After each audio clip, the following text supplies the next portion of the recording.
Relax. Close your eyes. Take a deep breath.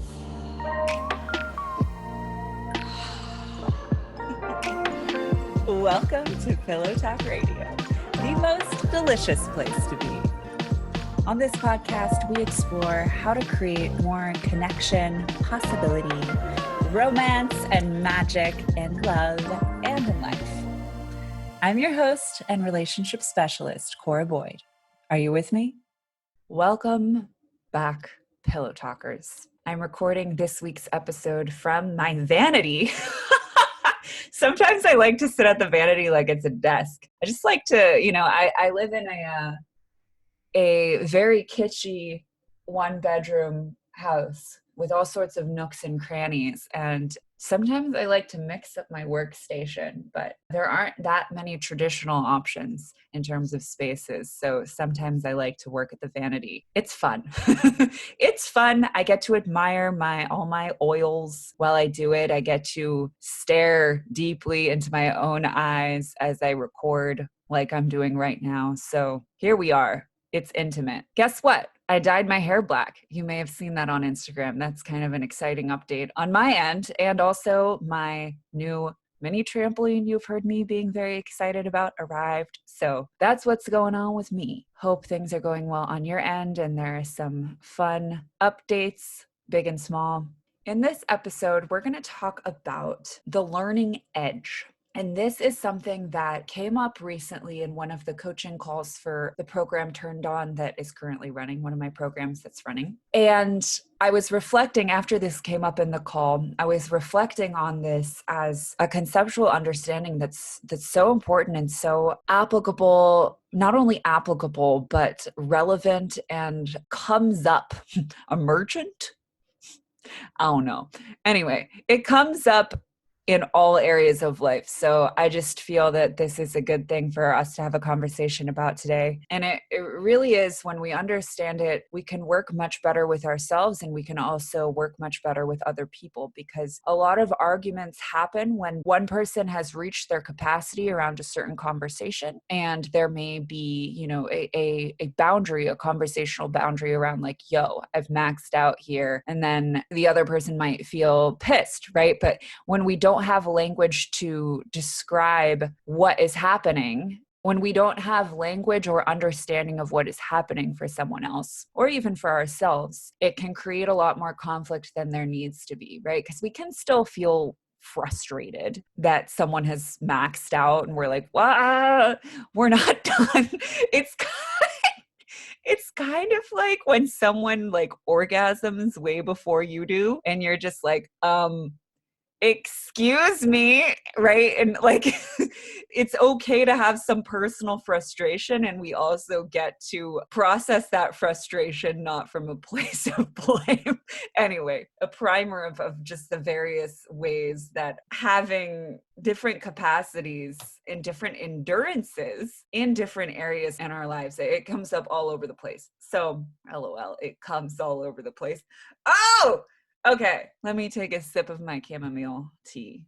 So the context that this came up in the group coaching call last week for Turned On was some of the men were expressing that some of what we were covering around emotional mastery and processing feelings, they were noticing, I felt like I was kind of like hitting a wall with this. And I'm so glad that they had the awareness to bring that into the conversation. Fucking badass, first of all. And that's very common. It's really common. So this can come up all the time in hetero relationships between men and women, because we need to understand that the way that men and boys have historically been socialized, and a lot of this is shifting, but the way that they have historically been socialized is with a lot of discouragement around feeling a broad range and a full spectrum of feelings. So when a young person is discouraged, or even an older person, doesn't fucking matter what age, especially when we're younger and the experiences that we have form our perceptions of life in a huge way. If we're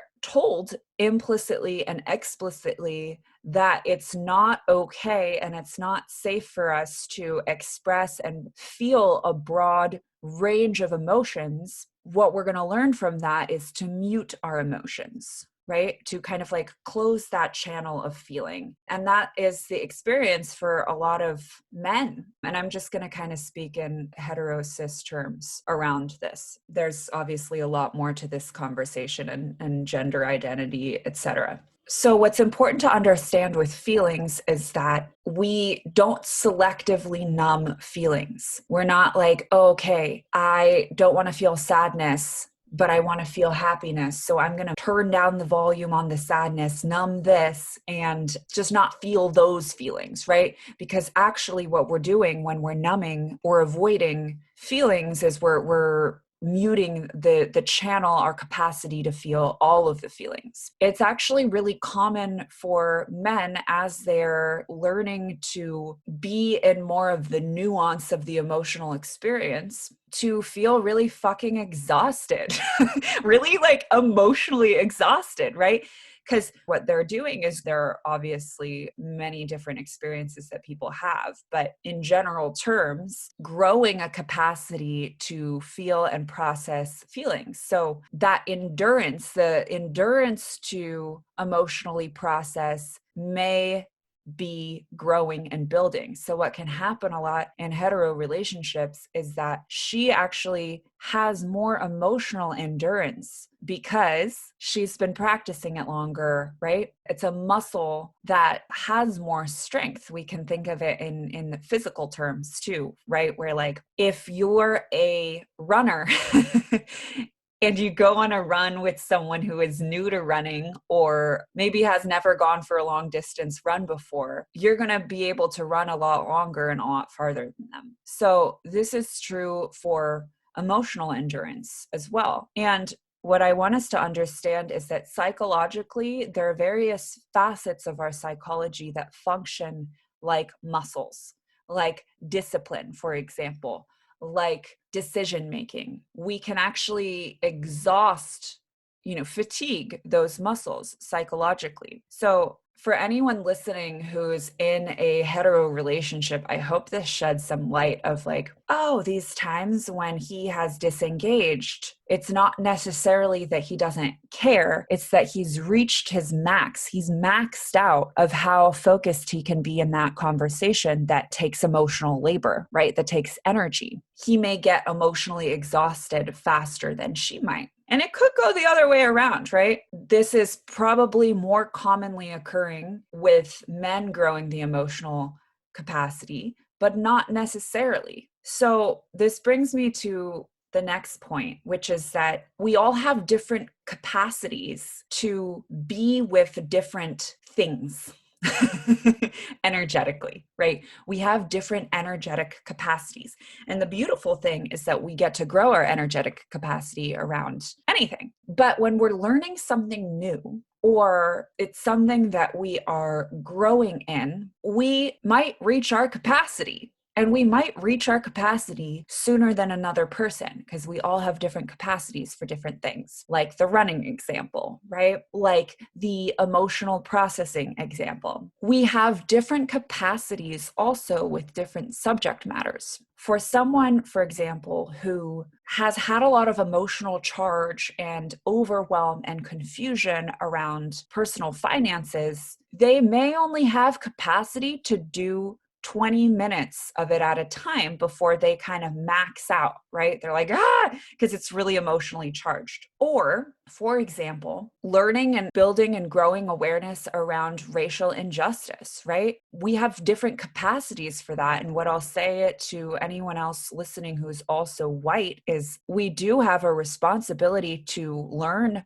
and grow awareness around experiences that we haven't had. And you may notice as you're learning and growing your awareness around the reality of everyday life that is a lot of people's daily experiences, you may reach your capacity. And I've listened to a lot of stuff around just historical trends of white people getting really fired up in short charges and then burning out burning out really quickly, and that obviously feeling like really upsetting and awful to people of color when it's like, hello, can you find a way to not burn out around this subject matter? Because it's really fucking important that you understand this. I want to bring that in too, because I think that's really relevant. I think it's relevant to anyone, and especially for white people, right? That there may be an energetic max around learning about racial injustice because it's fucking upsetting, right? It's fucking upsetting. And there's also a lot that can come up, a lot of feelings of shame that can come up around it. So the important thing is to know that, like, whenever we want to do any kind of sustainable learning, work with your edge, right? Work with your edge. Know that, like, if we way overextend ourselves, and this goes for learning about racial injustice, or it could be personal finances, it could be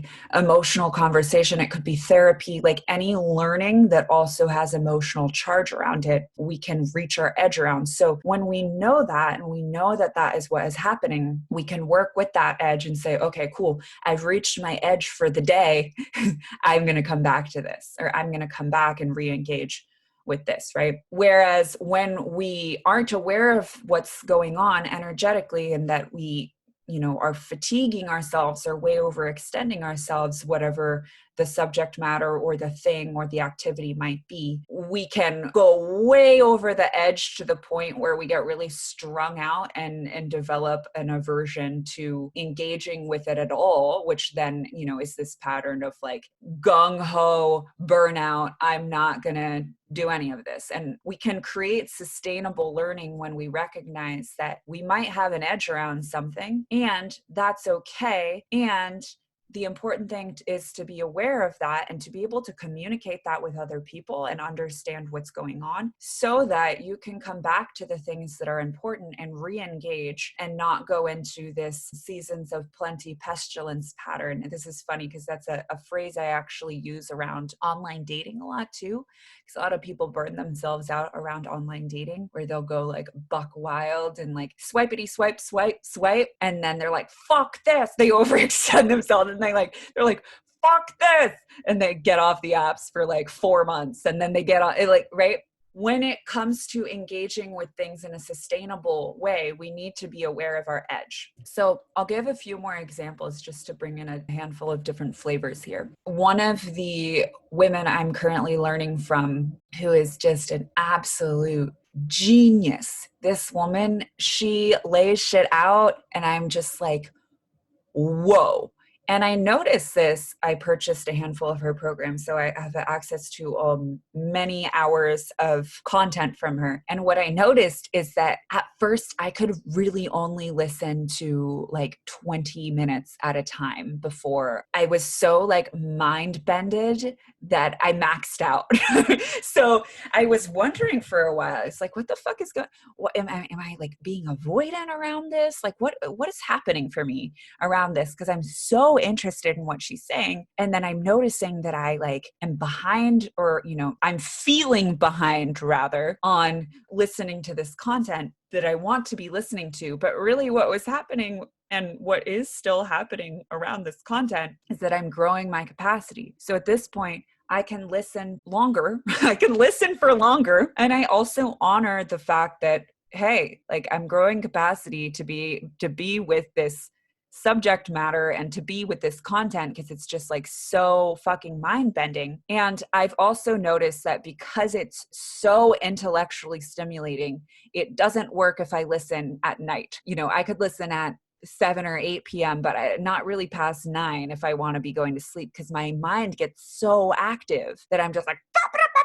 so there may be something like this as you're listening to this. There may be something like this that you feel that experience with too. And that's okay, right? Just be aware of like, oh, okay, I'm reaching my edge. I'm reaching my edge. My edge gets to grow and expand, and I don't need to burn myself out around this. So this is so, so, so important with learning anything new, and in relationships with conversation, because we learn new things in conversation. Ben has been teaching me about cryptocurrency and Bitcoin. And I kind of like max out. We've had a few ruffles, and then we've clarified it, because he'll drop some crazy knowledge, and then I'm just like, whoa, wait, what? I'm like, I need to take it slower. He like wants to lay out 10 data points at once. I'm kind of making fun of him because he loves data points. Anyway, he's like trying to lay out 10 consecutive data points, and I have heard 2, and I'm like having a mindgasm. I'm like, wait, what?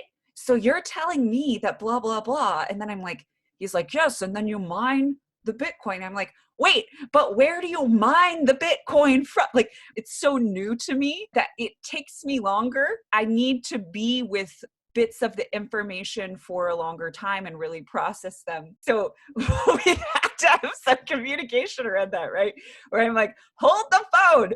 I still need a refresher on what the fuck blockchain even is. Excuse me.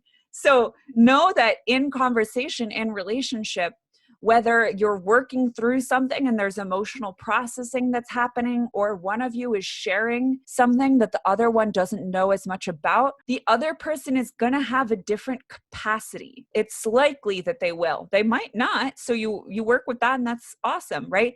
It's not a bad thing to have a capacity. What's important is that where something is important to grow capacity around, like your partner being able to get into some deeper emotional conversations with you without you always feeling kind of like abandoned, or figuratively like they have orgasmed like way before you were ready to, right? Like when we can understand this, we can put language to it where they can actually be like, or we can be like, yo, I'm realizing I'm kind of like hitting a wall with this. I'm hitting a wall with this, or I'm maxing out around being able to talk about this. We're setting a conversational boundary where they can hear that a lot better than us just disengaging and them being like, what the fuck? Awareness around this gives us the knowledge to then put language to it and understand what is happening for each other. They might still feel a little frustrated.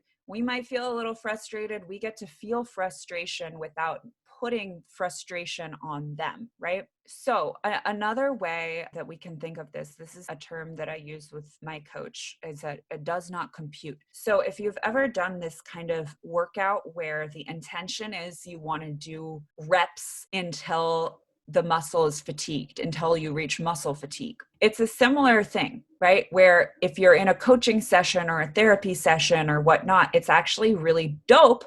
It's a really good thing when you reach that point where you hit does not compute, right? So I gave the example in the coaching call last week where sometimes when I've really like done a good emotional mental workout in a session, and my coach asks me a question and my brain is like, we're like, okay, cool. We reached it does not compute, right? And just like with physical muscles, when that happens, you go rest, the muscle repairs itself. So it's a similar thing energetically and emotionally that can happen. Hopefully this helps you understand yourself better. It will help you learn new things without burning out. It'll help you be with conversations that might be emotionally charged and or triggering, right? And hopefully it will help you understand what's going on for another person when something is emotionally charged or triggering for them or bringing things up for them, and they need to take their time more than you do. So this understanding of energetic and emotional capacity in a similar way of physical capacity is awesome. It really clears up a lot of stuff, and it also helps us to learn in a more sustainable way and to have understanding and compassion when we don't understand why someone is disengaging or tapping out. And the more that we can help ourselves and others to understand what's happening, not from a condescending or a patronizing way, but know that like things that you have great capacity in, they may not, right? And things that they have great capacity in, you may not. And that's okay. And what matters is our willingness to grow capacity around what really is important and what matters to both ourselves, the world, and anyone we're in relationship with. So That is today's episode. Oh yeah, y'all, I'm going to be running another live round of Flirt Harder, my flirting school soon. So stay tuned. Keep your eyes peeled on Instagram for details on that as we open up enrollment, etc. I'm really excited. I absolutely love this program. I actually hosted a flirting party. This is one of the elements of the program, is that we actually practice flirting. It's essentially like an improv game. It's super fun. Anyway, I hosted a flirting party with some of the Flirt Harder alum and some of the girls who are currently in Magnetics Love School the other weekend. And I was just like, I was so impressed. I was so impressed with everyone who had gone through Flirt Harder. I was like, y'all, oh my God, you are spitting absolute game. My work here is done.